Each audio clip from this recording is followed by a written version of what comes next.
Assalamualaikum warahmatullahi wabarakatuh. Perkenalkan, nama saya Al-Musaudin. Saya berasal dari program studi ilmu hadis. Di sini saya akan menjelaskan apa itu metafisika sebagai tugas mata kuliah filsafat umum. Baiklah, langsung saja. Metafisika adalah cabang utama dalam filsafat yang secara fundamental mempelajari hakikat terdalam dari segala sesuatu yang ada.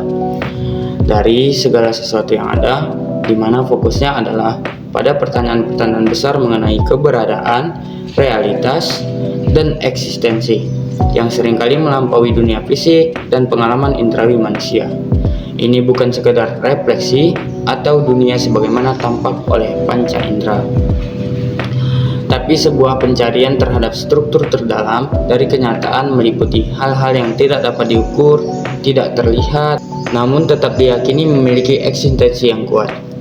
Secara etimologi, istilah metafisika berasal dari bahasa Yunani metatafisika, yang secara harfiah berarti setelah fisika atau melampaui fisika. Istilah ini pertama kali digunakan untuk menyusun karya-karya Aristoteles yang membahas tema-tema di luar ilmu fisika. Namun secara konseptual, metafisika mengarah pada pencarian pengetahuan tentang apa yang ada di balik atau melampaui dunia fisik, yakni pertanyaan tentang hal yang tidak dapat dijelaskan sepenuhnya oleh sains atau pengamat empiris. Kemudian, ruang lingkup kajian metafisika. Metafisika membahas berbagai topik yang mendalam yang bisa dikelompokkan dalam beberapa bidang kajian. Yang pertama, ontologi atau teori keberadaan. Ini adalah inti dari metafisika yang meneliti apa makna dari ada. Ontologi membedakan antara berbagai jenis keberadaan, misalnya benda fisik, gagasan abstrak, makhluk hidup, bahkan keberadaan Tuhan. Ia juga meneliti apakah realitas terdiri dari satu substansi atau lebih dari satu substansi. Yang kedua adalah kosmologi metafisik. Berbeda dengan kosmologi ilmiah, kosmologi metafisik menanyakan usul-usul dan struktur tertinggi dari alam semesta. Misalnya, apakah ada awal dari keberadaan? Apakah ada kekuatan atau prinsip yang mengatur keseluruhan eksistensi? Yang ketiga, teologi metafisik. Ini menyelidiki sifat keberadaan yang bersifat ilahi atau supranatural. Pertanyaannya mencakup, apakah Tuhan itu ada? Jika iya, bagaimana sifatnya? Apakah Tuhan ada pencipta dan pengatur segala yang ada? Yang ketiga, teologi metafisik.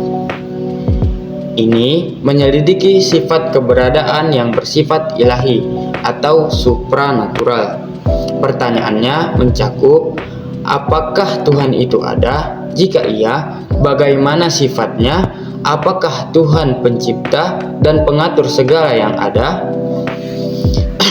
Kemudian selanjutnya yang keempat, kausalitas dan hukum-hukum dasar. Metafisika membahas apakah segala sesuatu yang terjadi pasti memiliki sebab, atau apakah hukum-hukum ini bersifat mutlak atau kontingen. Ini juga termasuk pembahasan tentang kehendak bebas dan determinisme. Kemudian selanjutnya yang kelima, ruang dan waktu.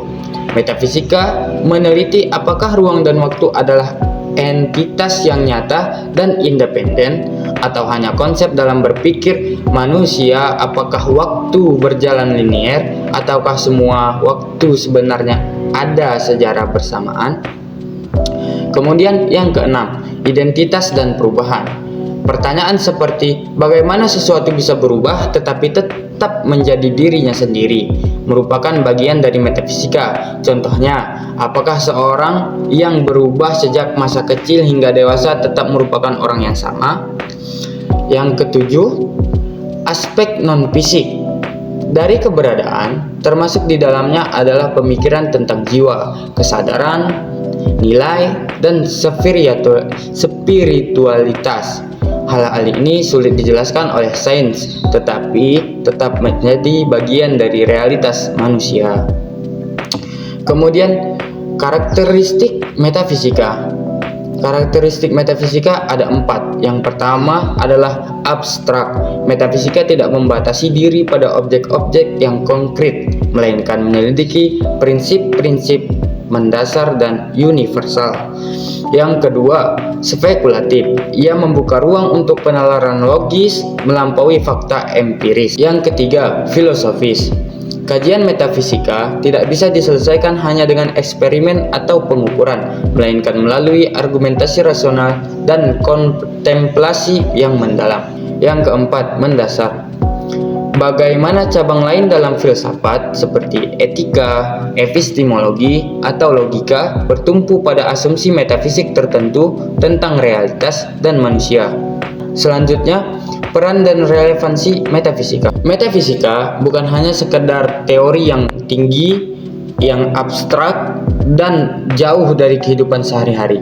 Sebaliknya, banyak keyakinan yang mendasar yang kita miliki tentang diri kita, tentang dunia, tentang Tuhan, berakar pada asumsi metafisik.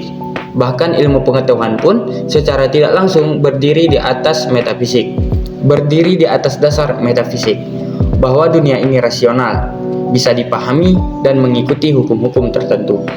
Dalam konteks modern, pada saat ini, metafisika tetap relevan.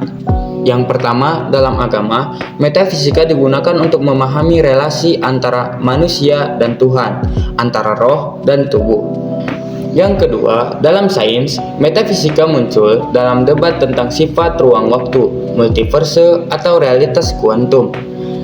Yang ketiga, dalam filsafat eksistensial, metafisika menjadi cara untuk memahami makna hidup, penderitaan, dan kebebasan. Itu yang dapat saya jelaskan mengenai metafisika. Secara garis besar atau kita tarik kesimpulan, metafisika adalah usaha intelektual paling dalam untuk memahami apa itu kenyataan yang sejati. Ia tidak puas dengan jawaban permukaan, tetapi terus menggali dan mempertanyakan apa yang ada, dari mana segala sesuatu berasal, dan kemana semua ini menuju, baik melalui pertanyaan tentang Tuhan, jiwa, waktu, atau sebab akibat. Metafisika mengajak manusia untuk merenung dan memahami tempatnya dalam keseluruhan eksistensi.